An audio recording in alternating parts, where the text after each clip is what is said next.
Nous allons maintenant passer à la dernière séance de l'atelier qui porte sur le traitement des charges. Dans cette séance, nous nous intéressons à deux normes, soit la norme IPSAS 42 qui nous indique comment comptabiliser les prestations sociales et la norme IPSAS 19 dont l'annexe A renferme des indications sur les services individuels et les services collectifs. Offrir des prestations sociales du public est l'objectif premier de la majorité du gouvernement. Ces prestations sociales représentent une partie importante de leurs charges. Les gouvernements fournissent des services comme les soins de santé et la défense. Ces services débordent le cadre de prestations sociales. Ils font plutôt l'objectif des indications relatives aux services collectifs et aux services individuels de l'annexe A de la norme IPSAS 19, provision, passif éventuel et actif éventuel. Je vais maintenant laisser la parole à Jean-François qui nous en apprendra un peu plus sur ces sujets. Donc, merci Clyde. Commençons par parler de l'IPSAS 42 traitant des prestations sociales. Cette norme est propre au secteur public et n'a pas d'équivalent dans les IFRS. Alors, que sont au juste les prestations sociales? Bien, il peut s'agir, par exemple, de prestations d'assurance chômage, de prestations versées par un organisme de retraite établi par l'État ou de prestations d'invalidité. Les prestations sociales sont donc des transferts de fonds, notamment sous la forme d'équivalents de trésorerie, par exemple des cartes prépayées, qui sont fournis à des particuliers ou à des ménages. Les prestations sociales ne sont fournies que lorsque les critères d'admissibilité sont remplis, c'est-à-dire les critères auxquels il faut satisfaire pour pouvoir obtenir la prochaine prestation qui sera versée. Par exemple, un gouvernement peut accorder des prestations d'assurance chômage aux personnes qui n'auraient autrement pas, en période de chômage, un revenu suffisant pour répondre à leurs besoins. Même si, en principe, le régime d'assurance chômage couvre toute la population, les prestations d'assurance chômage ne sont versées qu'aux personnes sans emploi, c'est-à-dire seulement les personnes satisfaisant aux critères d'admissibilité. Pour déterminer si la prestation atténue les effets des risques sociaux, on l'évalue par rapport à la société dans son ensemble. Il n'est donc pas nécessaire qu'une prestation atténue les effets des risques sociaux pour chaque bénéficiaire. Un gouvernement peut, par exemple, verser à toutes les personnes qui ont plus d'un certain âge une prestation de retraite, et ce, quel que soit leur niveau de revenu ou leur patrimoine. Cette prestation vise à assurer les besoins de ceux qui ont un revenu insuffisant à la retraite. Une telle prestation remplit la condition de servir à atténuer les effets des risques sociaux. Les risques sociaux sont liés aux caractéristiques des particuliers ou des ménages, comme l'âge, la santé, la pauvreté et la situation d'emploi. La nature d'un risque social est donc directement liée aux caractéristiques d'une personne ou d'un ménage. Les circonstances qui donnent lieu à l'événement imprévu ou non souhaité découlent des caractéristiques des personnes ou des ménages. C'est d'ailleurs ce qui différencie les risques sociaux des autres types de risques pour lesquels les circonstances qui donnent lieu à un événement imprévu ou non souhaité ne résultent pas des caractéristiques des particuliers ou des ménages. Par exemple, les prestations d'assurance chômage sont des prestations sociales parce que les circonstances qui s'y rattachent découlent des caractéristiques d'une personne ou d'un ménage, en l'occurrence, un changement dans la situation d'emploi. En comparaison, une aide offerte immédiatement après un tremblement de terre n'est pas une prestation sociale. Cette aide est liée à un facteur géographique et non pas à la caractéristique des personnes ou des ménages et ne vise donc pas un risque de nature sociale. Selon la norme IPSAS 42, deux approches peuvent être employées pour comptabiliser les prestations sociales. L'approche générale s'applique normalement à la plupart des prestations sociales et c'est la seule approche appliquée par bon nombre de gouvernements. L'approche assimilable à l'assurance est une approche dont l'application est facultative et les entités ne peuvent y recourir que si des critères bien précis de la norme IPSAS 42 sont satisfaits. Puisque les entités appliquent surtout l'approche générale, c'est sur cette méthode que nous allons nous concentrer aujourd'hui. Donc, l'approche générale tient compte, pour toutes les prestations sociales, d'un unique fait générateur de la comptabilisation et repose sur les principes de comptabilisation des passifs énoncés dans le cadre conceptuel. Le facteur clé à prendre en considération pour déterminer à quel moment les prestations sociales donnent naissance à un passif est l'existence d'un événement passé. Suivant l'approche générale, l'événement passé qui donne naissance à un passif est la satisfaction par le bénéficiaire de tous les critères d'admissibilité au prochain versement de la prestation sociale. La satisfaction des critères d'admissibilité à chaque versement de prestation sociale est donc un événement passé distinct. Vous avez mentionné les critères d'admissibilité. Pouvez-vous nous donner un exemple? Oui, tout à fait. Donc, un exemple pourrait être tout simplement d'être vivant au moment où les critères d'admissibilité doivent être remplis, et un tel critère d'admissibilité pourrait être énoncé explicitement ou alors être implicite. Les critères dépendent des caractéristiques de chacun des programmes de prestations sociales. Pour certains programmes de prestations sociales, les critères d'admissibilité peuvent avoir un caractère continu. Par exemple, beaucoup de prestations d'assurance chômage ne sont payables que si le bénéficiaire demeure résident d'un territoire donné. La résidence est donc un critère d'admissibilité qui aurait un caractère continu.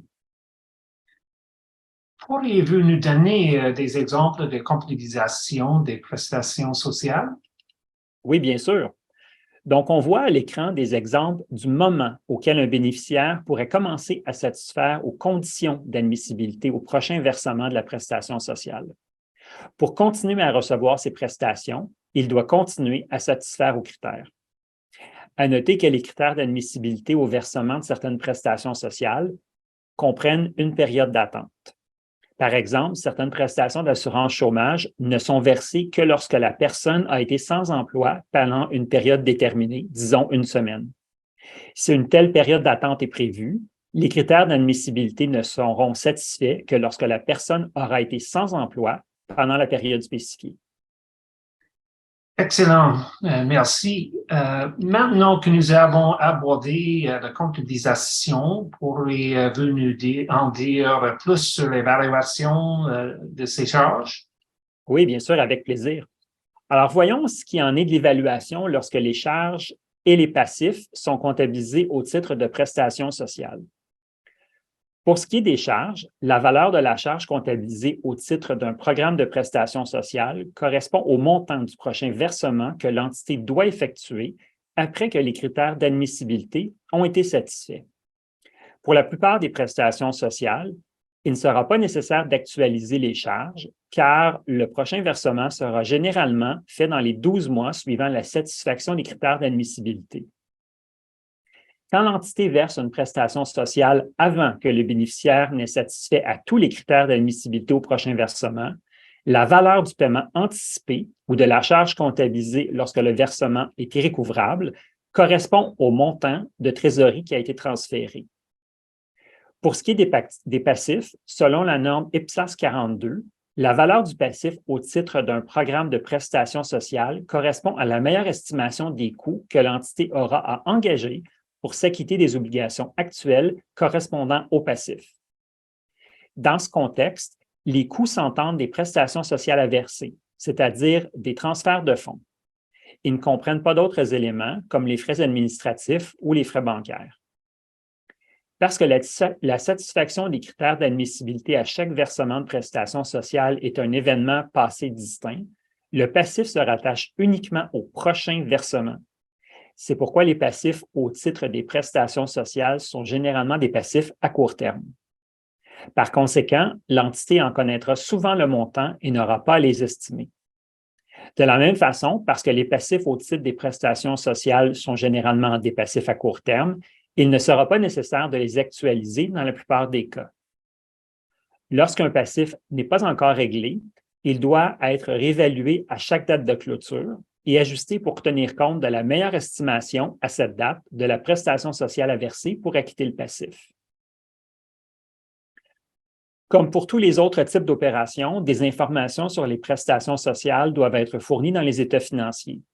Certaines d'entre elles sont mentionnées sur cette diapositive. Ce sont notamment les caractéristiques des prestations sociales, les facteurs démographiques, les facteurs économiques et les autres facteurs externes qui ont une incidence sur le niveau des dépenses, le montant total des dépenses liées au programme de prestations sociales et une description de toute modification importante apportée au programme de prestations sociales. Merci de nous avoir parlé de la norme IPSAS 42, prestations sociales. Voyons maintenant les services individuels et collectifs. Oui, tout à fait. Et commençons par une mise en contexte. Lors de la publication de la norme IPSAS 19, provisions, passifs éventuels et actifs éventuels, les provisions et les passifs éventuels découlant des prestations sociales étaient exclus du champ d'application de la norme. La norme IPSAS 42, prestations sociales, a donné lieu à des modifications de la norme IPSAS 19 afin qu'elle couvre les services individuels et les services collectifs. Un des principaux points traités dans les modifications de la norme IPSAS 19 était de déterminer si une provision résulte de ces opérations. Donc, regardons de plus près les services collectifs. La prestation d'un service collectif à une personne ne réduit pas le volume de services auxquels ont accès les autres personnes et la consommation des services collectifs n'est pas soumise à une rivalité. Cette consommation se fait habituellement de façon passive et ne nécessite pas l'accord explicite ou la participation active des bénéficiaires au service. Pouvez-vous nous donner des exemples de services collectifs? Oui, et des exemples aideraient sûrement à comprendre et à rendre le tout concret. On pourrait penser à des services comme la défense nationale ou alors l'éclairage des rues. Merci. Et pouvez-vous nous donner un exemple de service individuel? Alors, les services individuels comprennent, par exemple, un système de soins de santé universel ou l'éducation publique. La prestation d'un service individuel à une personne peut réduire le volume de services auxquels ont accès les autres personnes ou retarder le moment où ces personnes en bénéficient. La consommation de services individuels exige l'accord explicite ou la participation active des bénéficiaires. À noter que les biens ou les services fournis par une entité du secteur public sont, selon des modalités commerciales, ne répondent pas en fait à la définition de services individuels, car ils ne répondent pas aux besoins de la société dans son ensemble. Maintenant, cette diapositive donne un résumé de ce que nous avons vu. Il importe de souligner que les prestations sociales se font par transfert de fonds, tandis que les services collectifs et les services individuels entraînent la prestation de services. Maintenant que nous avons vu ce que sont les services individuels et collectifs, pouvez-vous nous dire comment les comptabiliser? Oui, bien sûr. Donc, ce qu'il faut retenir, c'est que les services collectifs et individuels sont considérés comme des activités continues de l'entité du secteur public qui les fournit. Le paragraphe 26 de la norme IPSAS 19 indique qu'aucune provision n'est comptabilisée à l'égard des coûts qui doivent être engagés afin de poursuivre les activités continues de l'entité dans l'avenir. Par conséquent, on ne comptabilise aucune provision liée à l'intention de fournir des services collectifs ou des services individuels dans l'avenir. Les charges sont comptabilisées à mesure que les services sont fournis, comme c'est le cas en vertu d'autres normes IPSAS.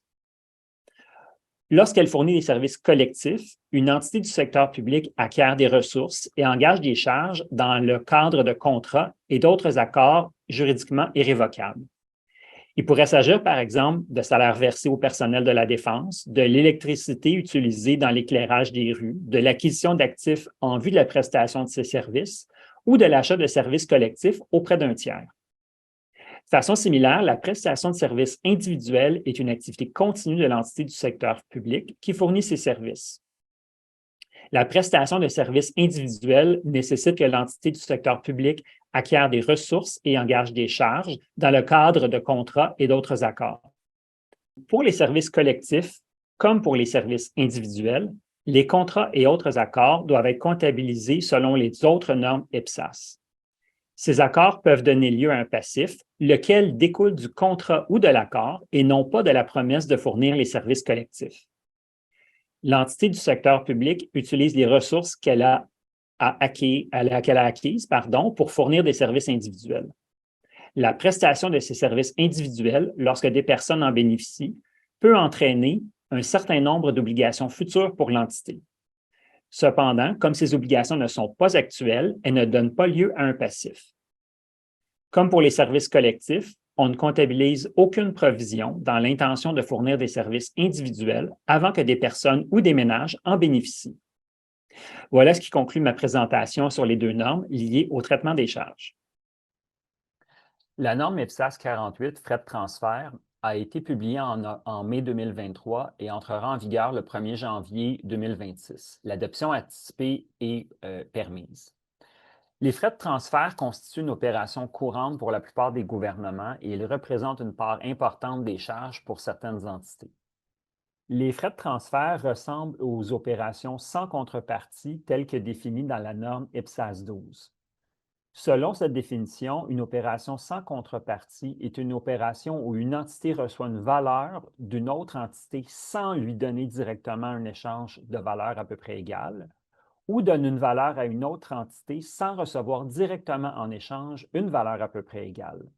Dans le secteur public, les entités peuvent donc recevoir ou fournir une valeur dans le cadre d'une telle opération. La différence avec les frais de transfert, c'est que ceux-ci ne couvrent que le volet charge de l'opération. Et dans ce cas, le cédant ne doit rien en échange du paiement de transfert. Les charges sans contrepartie comprennent les frais de transfert, mais aussi d'autres opérations où le cédant reçoit une valeur moindre en retour. Dans l'EPSAS 48, le cédant est appelé gouvernement cédant. Le bénéficiaire du transfert peut, dans certains cas, être tenu de fournir des biens ou des services à des bénéficiaires tiers. Le droit et l'obligation de transfert naissent d'une opération assortie d'un accord contraignant au sens de la norme EPSAS 47 Revenu. Lorsque l'opération concerne deux entités du secteur public, la contrepartie la comptabilise selon l'EPSAS 47 comme on l'a vu au module 4. Les conditions y sont équivalentes pour le bénéficiaire. Par exemple, l'obligation dans la définition d'un droit de transfert correspond à ce que l'EPSAS 47 appelle une obligation de conformité.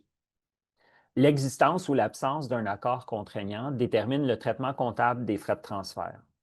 Même si la notion d'accord contraignant est courante dans les normes EPSAS, son application aux frais de transfert repose sur la compréhension de la façon dont un tel accord peut être exécuté.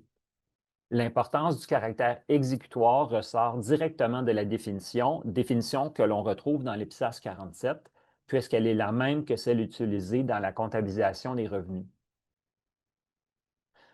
Donc, le caractère exécutoire est un élément clé de la définition.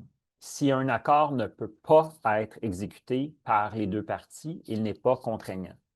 Dans ce cas, l'opération des frais de transfert est comptabilisée comme des frais de transfert sans accord contraignant. Pour évaluer si un accord de frais de transfert est exécutoire, l'entité doit faire preuve de jugement en tenant compte de tous les facteurs pertinents liés au territoire et à l'opération concernée.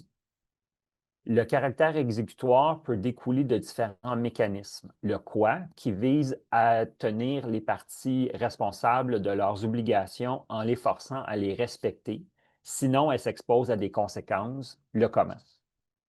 Le caractère exécutoire peut aussi être établi par des moyens juridiques ou par des moyens équivalents propres au secteur public, comme les pouvoirs exécutifs ou les directives ministérielles.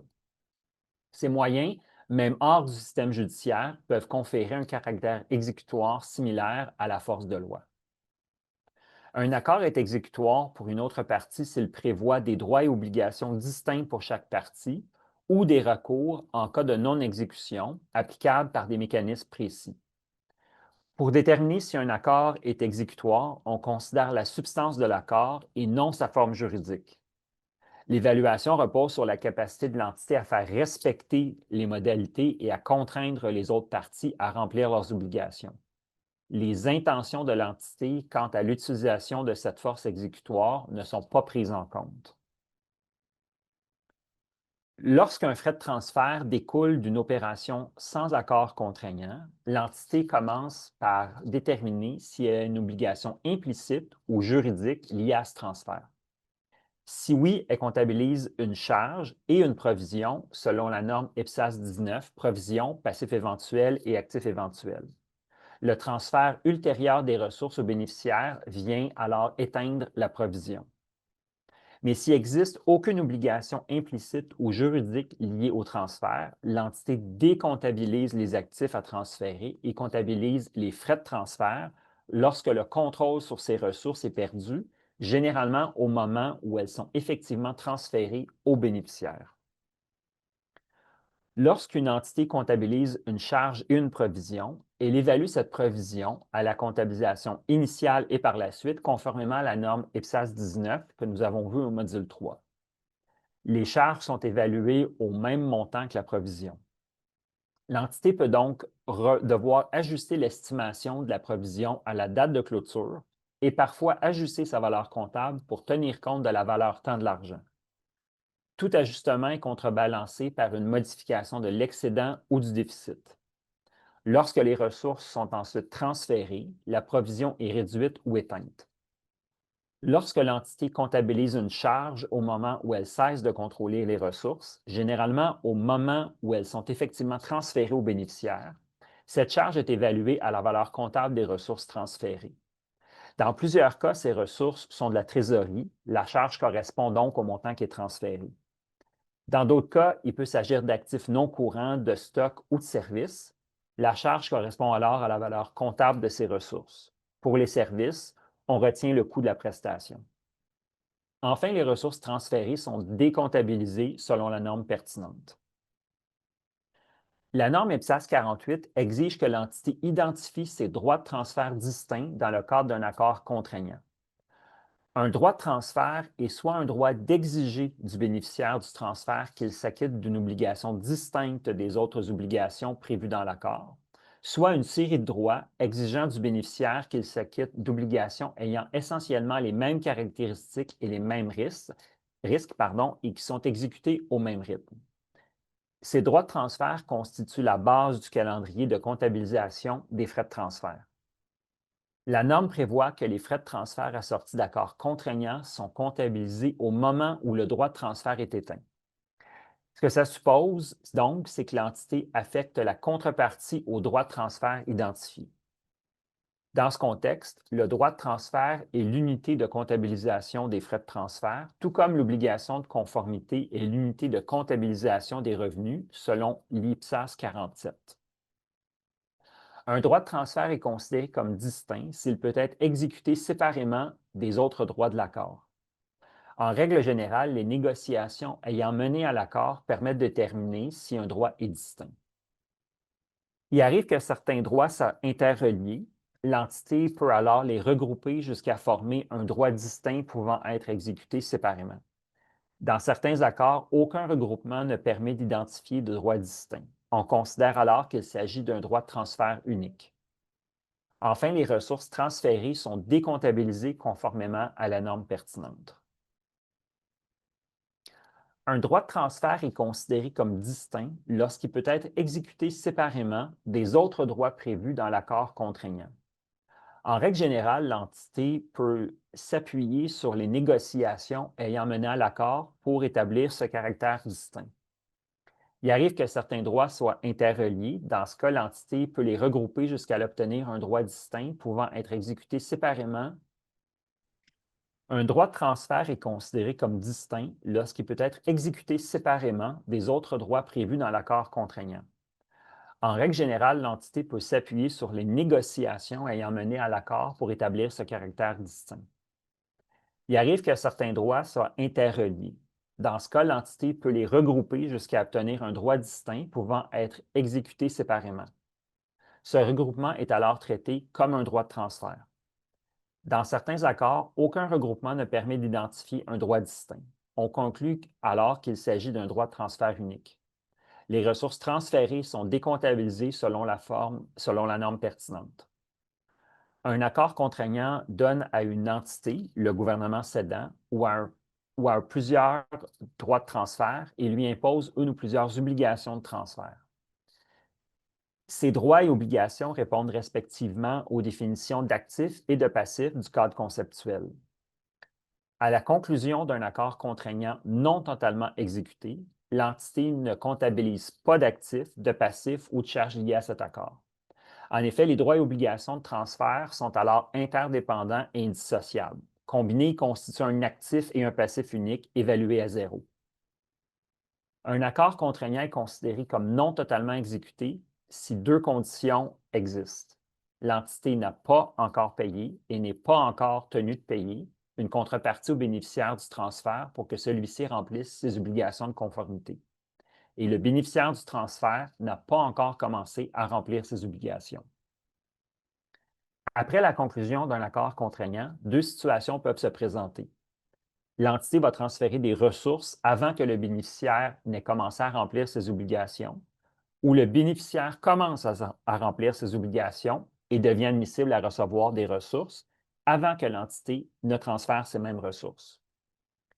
Donc, pour déterminer la contrepartie du transfert, l'entité doit tenir compte des conditions de l'accord contraignant. La contrepartie du transfert correspond à la valeur comptable totale des ressources que l'entité a transférées ou qu'elle est tenue de transférer aux bénéficiaires conformément à l'accord contraignant. Elle inclut aussi les frais de toute contrepartie variable.